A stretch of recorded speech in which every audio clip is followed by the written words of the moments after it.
am actually hugely involved in the Student Nurses Association, and currently I am president. And over the last 4 years, I've been heavily involved in our blood drives through the American Red Cross. So I'm most proud of that because that heavily affects the community. And also, I'm very involved in the Make-A-Wish Foundation. We've actually been able to raise enough money to sponsor a child this year. When I started applying to colleges, I applied everywhere because that was what they told me to do. That was what they said was responsible. And I remember trying to figure out what made different colleges different. And I remember looking at U of D's mission statement, and it said something about an urban setting and going out into the community and preparing its students spiritually, ethically, intellectually, and socially. And that was, that was what I wanted. That was the whole package. I wanted something that was going to nurture my spirit, and I wanted to be able to nurture the spirits of other people, and I wanted something that was going to help me grow socially, and that something that was going to make sure that I came into this, into the real world, into the adult world with a good, solid, ethical foundation, and that I was an intellectual as well, so that I could go out and vocalize my opinions in a way that made sense and that really, made ripples in society. And it absolutely does. U of D absolutely stands by its mission statement. We are in an urban context. We are taken out into Detroit. We are taken out into an urban setting, and we are working at soup kitchens. We are working at places that help women, like battered women. They help abused children. They help people who need help. And we do it all in this context of growing not only yourself, but other people, helping other people to grow in all of those ways that are so fundamental to being a good person. And I mean, community service, U of D and community service both have helped me to grow in those ways, and I just couldn't be more grateful. Through the American Red Cross and through these blood drives we've done, we've been able to reach this minority population that you don't see in a lot of places other than Detroit. So we've done the bone marrow drives, and we're doing bone marrow drives again, and we've done the organ donation, and it's just an amazing thing to be a part of, and it makes you feel so good as a person. But not only that, you can see that it's making other people happy, and it's really affecting their lives. So I think that's what really keeps me motivated to volunteer.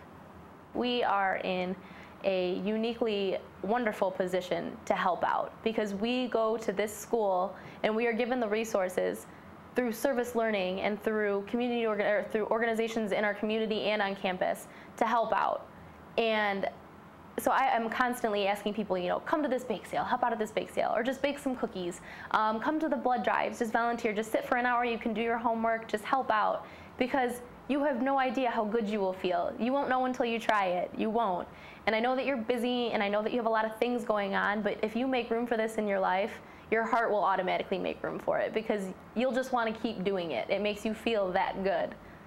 In particular, I remember one time when we were getting towards the end of our Make-A-Wish Foundation project, where we had set a $500 amount that we wanted to raise, and we were really excited because we were just nearing that amount, and we were doing a bake sale over in the library, and a kid stopped by and he asked if we were really going to give all the proceeds to the Make-A-Wish Foundation. We said of course we were.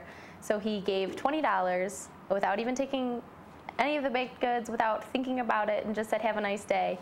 And we shared that story at our SNA-wide meeting, and I asked Rachel, who is the wish granter that we work with, to kind of tell everyone in SNA what these kids, what it was like to really work with these kids, and what they were like, and why we should feel so humbled to be doing what we were doing, and why it was so wonderful that people were willing to donate $20, $30 without anything in return. And she was telling us about this little girl whose house she had gone to, and she took her a basket of goodies, just little goodies like coloring books and crayons, and she gave her a princess tiara, a Cinderella tiara, and a little wand, and she told her that she could take it with her when she went to Walt Disney World, and because that was her wish. And this little girl started crying because she was so excited, because she doesn't get to do things that other little kids get to do. She doesn't get to go play on the playground, and she doesn't get to go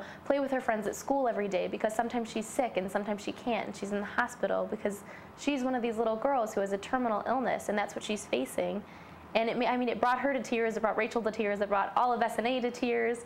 And I guess a couple weeks later, this little girl actually got a call from Cinderella telling her that she was so excited to see her in Disney World and she just couldn't wait. And she just said it was the most amazing thing that she had ever witnessed. And I mean, of course, as the president of the organization that was doing all of that, and as the person who was organizing all of this, I was so touched by that. And I mean, it makes me want to cry just thinking about it, because it's just such an amazing thing that we do and that we have the possibility to do if we just try.